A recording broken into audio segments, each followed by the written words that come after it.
The realm. Do you know what the realm is? It's the 1,000 blades of Aegon's enemies. A story we agree to tell each other over and over till we forget that it's a lie. What's up, ladies and gentlemen? Welcome back for another A Song of Ice and Fire video. Today I want to talk about Lady Stoneheart, who is also known as Catelyn Stark. I decided to make this video because, in all honesty, I haven't seen too many people talk about what I want to discuss today. Now, I'm sure you have seen videos on her before, but that's mostly because fans have been wondering if she would ever make an appearance in the show. I think it's way too late to introduce Lady Stoneheart in Game of Thrones, so this video is only in reference to the books. I know some of you haven't read them yet, but that's okay because I will add some context before I get to the main question of the video. I do apologize if you already read the books and know all the details, but I have to make sure everyone watching this is brought up to speed. In order to do this, I figured I should start off by giving a quick recap of the Red Wedding, because Lady Stoneheart's story begins just 3 days after that tragic event. For those of you that don't know, I did make a video a few months ago where I read the entire Red Wedding chapter, which did happen through Catelyn's point of view. I kinda wish I would've made this video right after that one when all the details were still fresh on everyone's mind, but even if you've only seen the show, it was such an iconic moment, those images will be very hard to forget. I'll also play some of the clips as I'm discussing this, so let's start right there, when Catelyn Stark is killed at the Red Wedding. As we all know, the Red Wedding was a massacre that took place at the Twins, during Edmure Tully and Rosalind Frey's wedding feast. The main person who orchestrated this event was Tywin Lannister. As far as we know, he never actually met with Roose Bolton and Walder Frey in person, but through several letters, he conspired to bring an end to the Northern Rebellion. What should have been a fun night of celebration ended up becoming a slaughter. The king in the north, Robb Stark, his mother, Catelyn Stark, along with thousands of his soldiers were butchered, as the Rains of Castamere stood in as the soundtrack during one of the most devastating moments in Northern history. The chapter ends with Catelyn Stark's death. Now, what we don't see in Game of Thrones is what happens next. We did see what they did to Robb Stark. They cut off his head, and they replaced it with Grey Winds. Then, in a mocking-like fashion, they paraded his desecrated body through the cheering crowd that was just outside of the main dining hall. After Catelyn Stark's throat was slit, her body was then dumped into the river, where it would stay for the next couple days. Now, what's very interesting is, and some of you may not know this, but Arya Stark is actually the one who finds her mother's body floating in the river. At the time that Catelyn's body is found, Arya is inside of her direwolf Nymeria as she is with her pack. They never reveal any of this in the show, but Arya does have this ability in the books, and it led to her finding her mother. Now, keep in mind, this is just a few days after the Red Wedding, so Arya is still traveling with the Hound. This is when the Hound decides he can take Arya to her aunt in the Vale, and hopefully ransom her off there. So, as they're traveling, they stop for the night to get some rest, and this is what happens when Arya lays down to go to sleep. That night, she went to sleep thinking of her mother, and wondering if she should kill the Hound in his sleep and rescue Lady Catelyn herself. When she closed her eyes, she saw her mother's face against the back of her eyelids. She's so close I could almost smell her, and then she could smell her. The scent was faint beneath the other smells, beneath moss and mud and water, and the stench of rotting reeds and rotting men. She padded slowly through the soft ground to the river's edge, lapped up a drink, then lifted her head to sniff. The sky was gray and thick with cloud, the river green and full of floating things. Dead men clogged the shallows, some still moving as the water pushed them, others washed up on the banks. The crows were there too, screaming at the wolves and filling the air with feathers. Their blood was hotter, and one of her sisters had snapped at one as it took flight and caught it by the wing. It made her want to crow herself. She wanted to taste the blood, to hear the bones crunching beneath her teeth, to fill her belly with warm flesh instead of cold. She was hungry, and the meat was all around, but she knew she could not eat. The scent was stronger now. She pricked her ears up and listened to the grumbles of her pack, the shriek of angry crows, the whir of wings and sound of running water. Somewhere far off she could hear the horses and the calls of living men, but they were not what mattered. Only the scent mattered. She sniffed the air again. There it was, and now she saw it too, something pale and white drifting down the river, turning where it brushed against a snag. The reeds bowed down before it. She splashed noisily through the shallows and threw herself into the deeper water, her legs churning. The current was strong, but she was stronger. She swam, following her nose. The river smells were rich and wet, but those were not the smells that pulled her. She paddled after the sharp red whisper of cold blood, the sweet stench of death. She chased them as she had often chased a red deer through the trees, and in the end she ran them down, and her jaw closed around a pale white arm. She shook it to make it move, but there was only death and blood in her mouth. By now she was tiring, and it was all she could do to pull the body back to the shore. As she dragged it up the muddy bank, one of her little brothers came prowling, his tongue hanging from his mouth. She had to snarl to drive him off, or else he would have fed. Only then did she stop to shake the water from her fur. The white thing lay face down in the mud, her dead flesh wrinkled and pale, cold blood trickling from her throat. Rise, she thought, rise and eat and run with us. The sound of horses turned her head. Men. They were coming from downwind, so she had not smelled them, but now they were almost here. Men on horses, with flapping black and yellow and pink wings and long shiny claws in hand. Some of her younger brothers bared their teeth to defend the body they'd found, but she snapped at them until they scattered. That was the way of the wild. Deer and hares and crows fled before wolves, and wolves fled from men. She abandoned the cold white prize in the mud where she had dragged it, and ran, and felt no shame. So as you can see, Arya drags her mother's body out of the river, but she has to abandon the body because men and horses are beginning to arrive at the scene. The men that are coming through the woods are the Brotherhood Without Banners, Thoros of Myr, Beric Dondarrion, and several others. As they get closer to the riverbank, they come upon a horrific sight when they notice Catelyn Stark's dead body. If you saw my Red Wedding chapter reading video, then you know right before Catelyn was killed, she basically went mad after she witnessed her son's death. She dug her fingernails deep into her own face and began to scratch off strips of flesh. Then she started laughing like a maniac that eventually turned into screams. Some of the people in attendance even said she had gone mad and lost her wits. So as you can imagine, Catelyn's body and face was in rough shape. Her face was torn to pieces, her neck had a gaping hole from ear to ear, then her body sat in the water for several days. We get a good description of Lady Stoneheart's appearance, and this is what it says. Her cloak and collar hid the gash the blade had made, but her face was even worse than he remembered. The flesh had gone pudding soft in the water and turned to the color of curdled milk. Half her hair was gone, and the rest had turned as white and brittle as a crone's. Beneath her scalp, her face was shredded skin and black blood where she had raked herself with her nails. But her eyes were the most terrible thing. Her eyes saw him, and they hated. "She don't speak," said the big man in the yellow cloak. "You bloody bastards cut her throat too deep for that. But she remembers."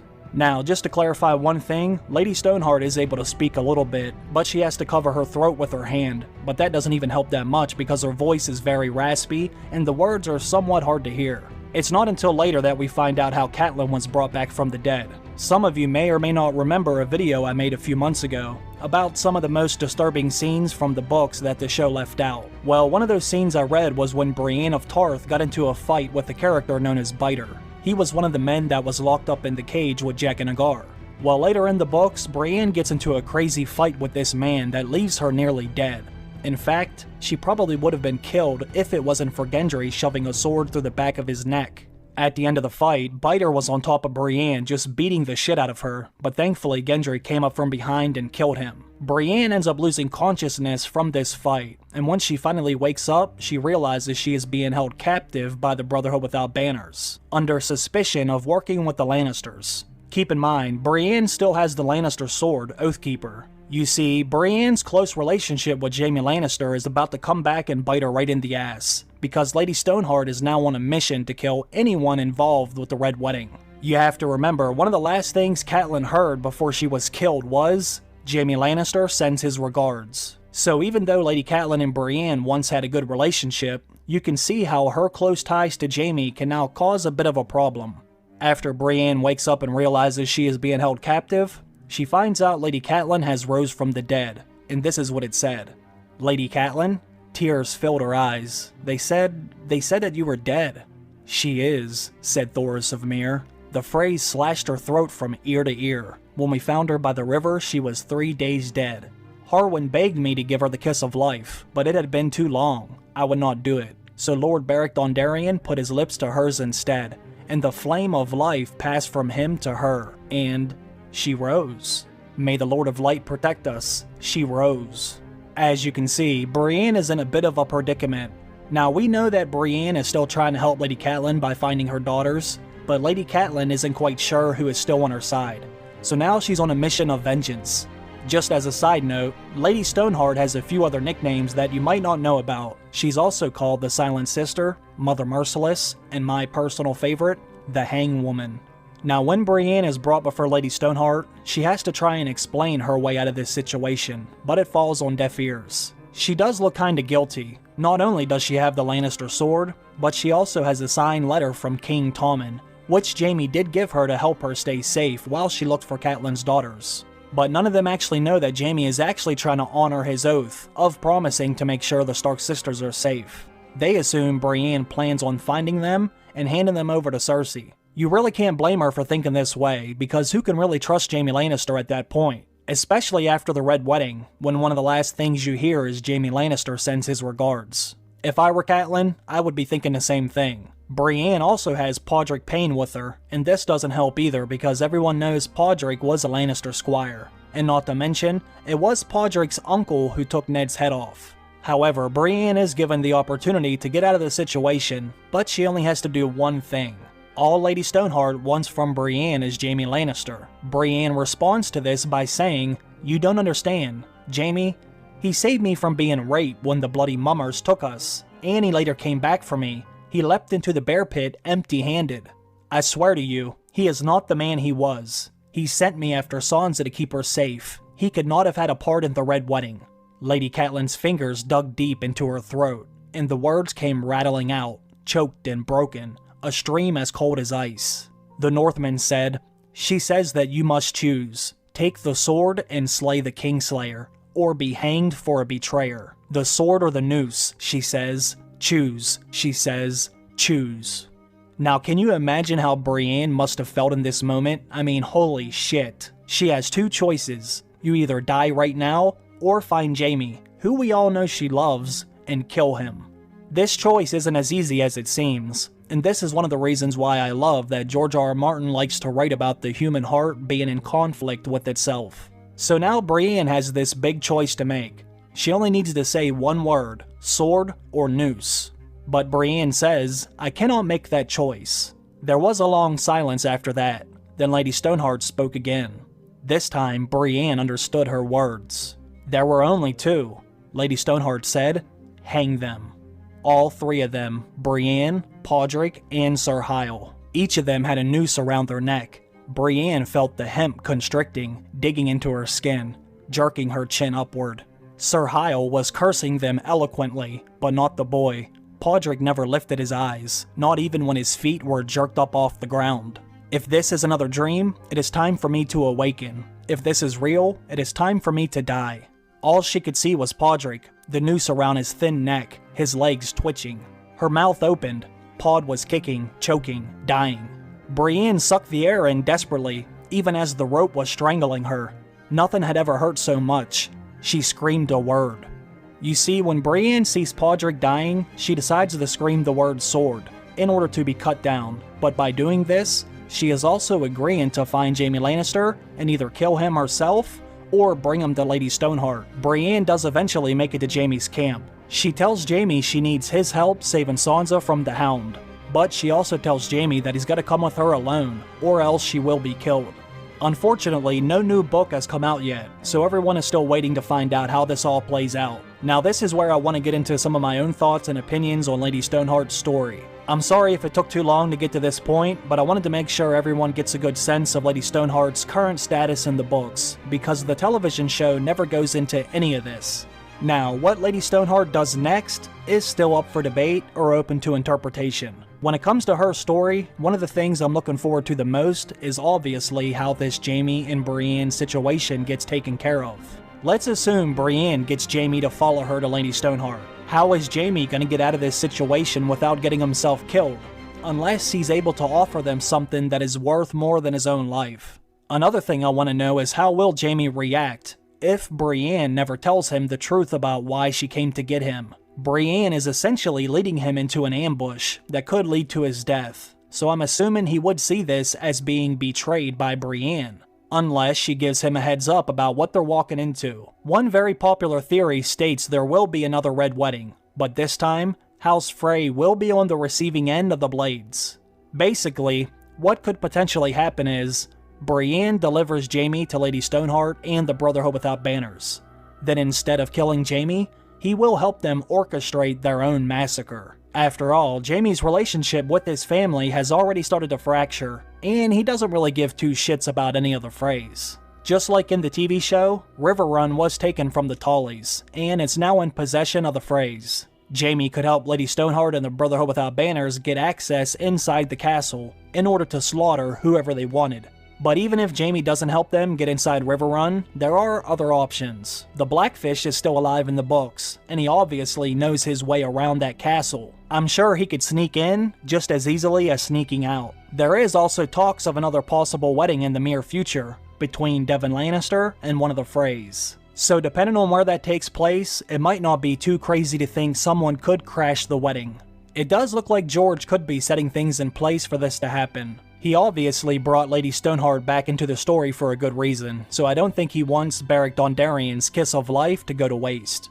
Now, speaking of the kiss of life, there is another theory that involves Lady Stoneheart and Jon Snow. As of right now in the books, Jon Snow is still dead, but many people believe Lady Stoneheart could give Jon the kiss of life.